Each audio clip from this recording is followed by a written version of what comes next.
Maintenant, donnons un exemple sur la matrice associée à une application linéaire. Considérons l'application linéaire suivante.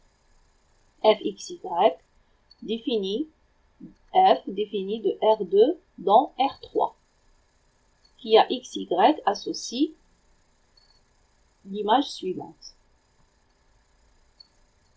Question. Trouvez la matrice associée à f par rapport aux bases.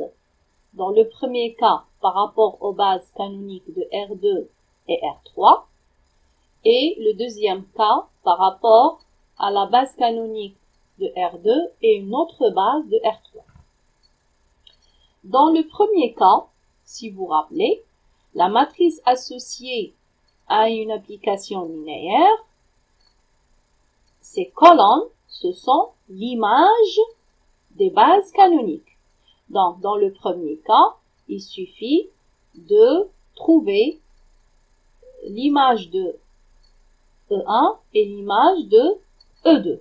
Et on obtient la matrice. D'accord? De la même façon, c'est-à-dire je ne vais pas répéter ici les calculs, on va profiter du deuxième cas pour faire les calculs. Donc, mais par rapport à une autre base de R3, on fait comme suit. Donc, on va chercher l'image de E1. E1, la base canonique, c'est 1, 0, et E2, c'est 0, 1. Si vous vous rappelez, les EI, ce sont les 0 partout, sauf dans la ième composante, on écrit 1. Donc, f de E1, je vais remplacer ici x par 1 et y par 0. Donc, ça donne 1 plus 0, 1 moins 0, moins 2 fois 1 plus 0. Donc, ça vient 1, 1, moins 2. Ça, c'est l'image de FE1 par rapport à 1, par rapport à F. Donc, on sait que FE1, il appartient à R3. C'est normal, puisque E1 appartient à E2. Donc, c'est un vecteur de R3. Et comme la base de R3, c'est U1, U2, U3, donc ce vecteur-là, il va s'écrire comme combinaison linéaire par rapport aux éléments de la base. C'est-à-dire, on doit déterminer alpha, bêta, gamma, tel que FE1 s'écrit comme combinaison linéaire alpha U1 plus bêta U2 plus gamma U3. Donc, qu'est-ce qu'on fait pour obtenir ces scalaires-là? Donc, je vais remplacer FE1 par ses composantes, 1, moins 2, écrit en colonne. Alpha U1, je vais faire le calcul, je vais remplacer U1 par ses composantes, moins U2 aussi et U3. Donc, je vais obtenir ce système. Donc, 3 équations, 3 inconnues, on peut résoudre. Donc, après calcul, on trouve alpha, bêta et gamma. Et je vais remplacer pour FE1. Donc, FE1, il s'écrit alpha c'est 12, bêta c'est 7 et gamma moins 2. Donc, ça, c'est FE1. De la même façon, on cherche les composantes de FE2 dans R3. On obtient ces résultats-là. Donc, la matrice associée à F par rapport aux bases R2 et R3, donc, qu'est-ce qu'on écrit? Je vais rapporter les composantes de FE1. Qu'est-ce qu'on a trouvé? FE1, c'est ça. 12, 7, moins 2. Et je les rapporte ici, écrites en colonne. FE2 aussi, c'est 1, moins 1, c'est moins 15, moins 10, 3. Donc, ainsi, la matrice associée aux bases R2, R3, elle est définie comme suit. Donc, une remarque, toujours, pour désigner, c'est-à-dire les lignes et les colonnes de la matrice associée à une application linéaire, la dimension, il faut retenir ça, la dimension de l'espace d'arrivée, c'est le nombre de lignes dans la matrice associée. Et la dimension de l'espace de départ, c'est le nombre de colonnes dans la matrice associée. Ça y est? Donc, nombre de lignes, c'est la dimension de l'espace d'arrivée. Et nombre de colonnes, c'est la dimension de l'espace de départ. C'est-à-dire, on a ici pour préparer, c'est-à-dire le support de la matrice. Maintenant, le problème inverse. Donc, on a vu comment faire la matrice associée à une application linéaire. Maintenant, j'ai la matrice et comment définir l'application linéaire associée à cette matrice. Donc, à toute matrice A de type Mn, on associe une application linéaire définie comme suit. Donc, si vous avez compris, une matrice de type Mn, je vais lui associer l'application linéaire. On a dit le nombre de lignes, c'est la dimension de l'espace de départ, de l'espace d'arrivée. Donc, définir une application, c'est-à-dire définir l'espace de départ, l'espace d'arrivée et l'écriture de l'image associée à X. Donc, puisque M, c'est le nombre de lignes, donc ça définit la dimension de l'espace d'arrivée. Si N, c'est l'espace d'arrivée, et c'est le nombre de colonnes, indique la dimension de l'espace de départ. D'accord? Et c'est quoi l'image? Donc, Fx, ce n'est que la multiplication de la matrice A par le vecteur X, le vecteur colonne. D'accord? Très bien. Donc, X désigne la matrice colonne. Donc, ici, le produit est bien défini, car le nombre de colonnes de A égale le nombre de lignes de X, dont les coefficients sont les coordonnées de X par rapport à la base canonique de Kn. Exemple. Voyons un exemple. Ici, j'ai une matrice de type 3, 4 à coefficient dans R. Donc, 3 lignes et 4 colonnes. D'accord? Donc, comment définir l'application linéaire associée à cette matrice? Donc, il faut désigner d'abord l'espace d'arrivée, l'espace de départ et l'espace d'arrivée. Donc, qu'est-ce qu'on a dit? Nombre de lignes de la matrice, c'est la dimension de l'espace d'arrivée. Et nombre de colonnes de la matrice désigne la dimension de l'espace de départ. Maintenant, écrivons la forme de F. Donc, R4, je vais choisir un vecteur à 4 composantes. X, Y, Z, T. Donc, par F, on lui associe un grand X. Grand X, c'est ça. X, Y, Z, T. Donc, je vais faire tout simplement la multiplication de cette matrice fois le vecteur X, Y, Z, T. Donc, la multiplication, cette ligne par cette colonne, ça donne X, plus 0 fois Y, moins 1 fois Z, plus 3t. La deuxième ligne, c'est 3x plus 2y moins z plus 0t, etc. Cette ligne par cette colonne. Donc ça, c'est l'image de f. C'est l'image de f. C'est l'image de x par rapport à f. Donc, il a trois composantes. Il appartient à R3. Donc, et je présente l'expression explicite de l'application linéaire. Très bien. Maintenant, on va voir la correspondance entre les opérations sur les applications linéaires et celles sur les matrices.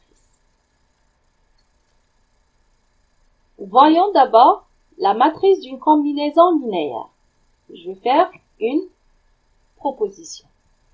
Donc, considérons E et F deux cas espaces vectoriels de dimension n et m respectivement. Et on considère une base BE de E et une base BF de F. On a donc pour toutes les applications linéaires F et G de E dans F et pour tout un scalaire, quelle est la matrice associée à la somme de deux applications linéaires? Donc, ce n'est que la matrice, ce n'est que la somme de la matrice associée à F et la matrice associée à G. Deuxièmement, la matrice associée à lambda F, ce n'est que lambda fois la matrice associée à F. Donc, ce sont des calculs. Quelle est la matrice d'une composée? C'est-à-dire la composée de deux applications linéaires.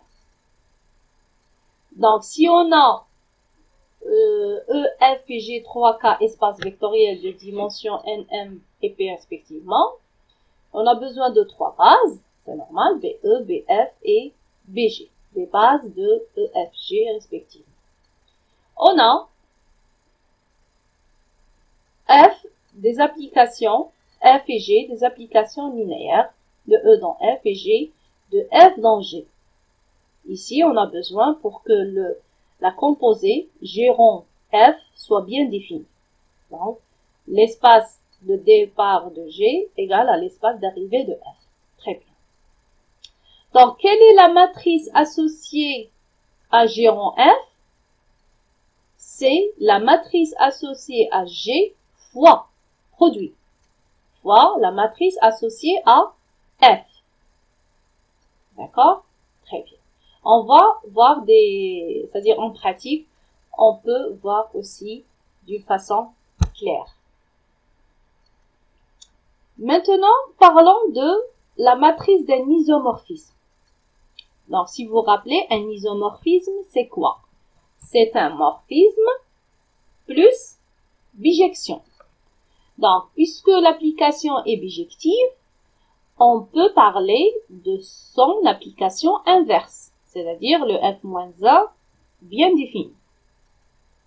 Donc, quelle est la matrice, quelle est la relation entre la matrice par rapport à l'application inverse?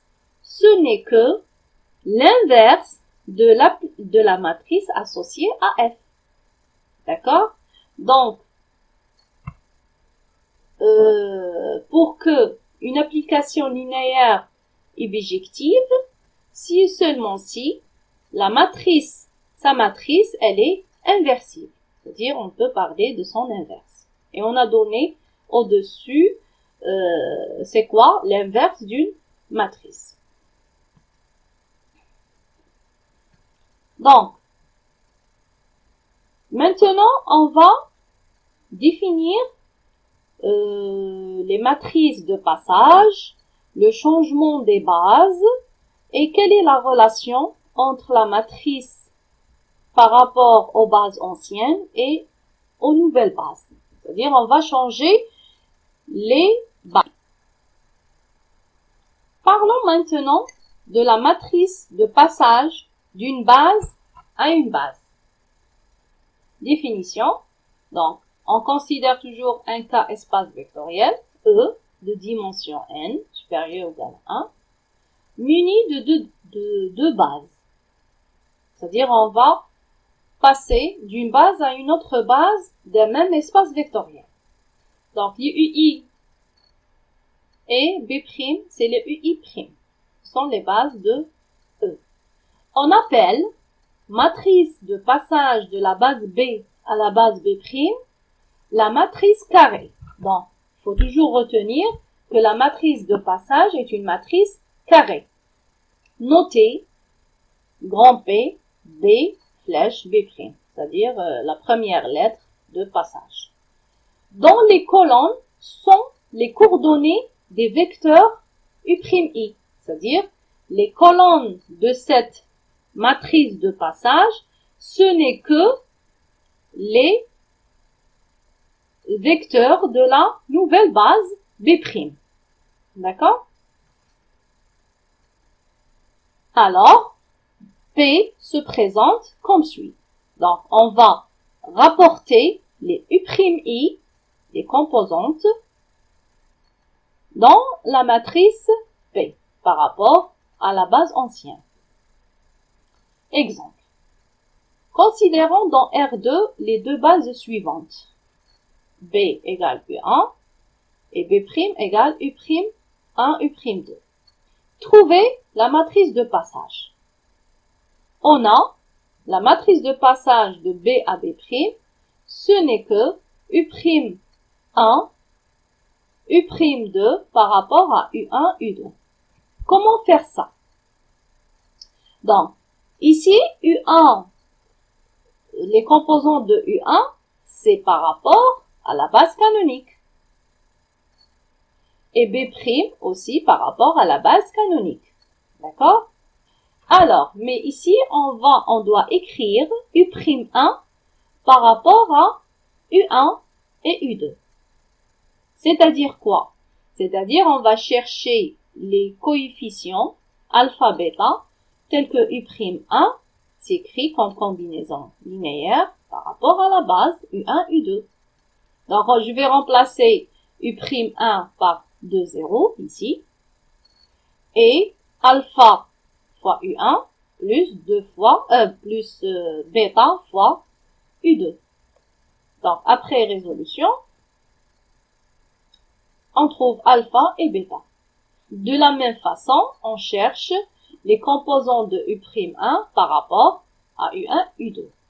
Ainsi, je vais rapporter U'1, qu'est-ce qu'on a trouvé? Alpha égale moins 6 et bêta égale à 4. Je remplis ici. Moins 6 et 4. Et U'2, on a obtenu alpha et bêta. Je les rapporte ici. Donc, celle-là, c'est la matrice de passage de B à B'. Une proposition, un résultat très important, montre que la matrice de passage, elle est toujours inversible. Et son inverse est la matrice aussi de passage de B' à B. Ça veut dire quoi? Donc, la matrice inverse de la matrice de passage de B à B', ce n'est que la matrice de passage de B' à B. Ça veut dire quoi? Si on veut faire une explication, si X appartient à E de coordonnées X1, Xn dans la base B, c'est-à-dire dans l'ancienne base, et de coordonnées X'1, X'1 dans la nouvelle base B', U'I, U'I. Alors, donc X, il s'écrit comme combinaison linéaire par rapport à la base ancienne et il s'écrit comme combinaison linéaire par rapport à la nouvelle base. Donc, je vais poser un... Alors, le vecteur X de composante X1, X2, Xn et le vecteur x' de composante x'1, x'2, x'1, n. Et P, c'est la matrice associée, c'est la matrice de passage de B à B'. Donc, on a une relation entre le vecteur x' et le vecteur x. Alors, x', ce n'est que l'inverse de la matrice de passage. Donc, ou bien,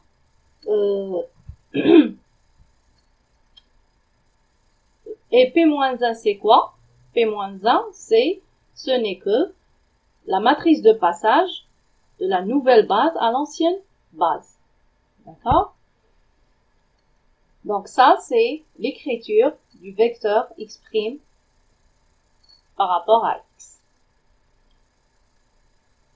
Maintenant, voyons l'effet d'un changement de base sur la matrice d'une application linéaire. Donc, c'est-à-dire l'idée c'est quoi? On a une application linéaire de E dans F. Donc, alors on peut lui associer sa matrice M. Et on a des nouvelles bases de E et de F. B'E et B'F. Donc, on a une matrice de passage dans l'espace de départ de BE à B'E. Et on a une matrice de passage dans l'espace d'arrivée BF et BF'. Donc, c'est normal qu'on va obtenir une autre matrice A' associée à l'application linéaire F par rapport aux nouvelles bases B'E, B'F. Donc, pour que le diagramme soit commutatif et bien défini, et le produit soit bien défini, c'est-à-dire, on va, en quelque sorte, composer les applications. D'accord? Donc, quel est le rapport, la relation entre la nouvelle matrice associée à l'application F? Ce n'est que Q-1 fois A fois P. C'est la matrice de passage par rapport dans l'espace d'arrivée. Une remarque. Lorsque E égale à F, et F un morphisme, c'est-à-dire un homomorphisme dans E, si BE et B'E, ce sont les bases de E, et si on note A, la matrice associée à F par rapport aux bases BE, BF, A', ce n'est que P-1 AP. C'est-à-dire, on va remplacer la matrice de passage que l'on par P, parce qu'on est dans le même espace. Donc, on va voir un exemple dans la fiche de TD des matrices. Donc, on vient de terminer le chapitre, la partie des matrices et les matrices associées. La prochaine fois, on va parler des déterminants et comment calculer les déterminants des matrices. On se voit dans la vidéo prochaine.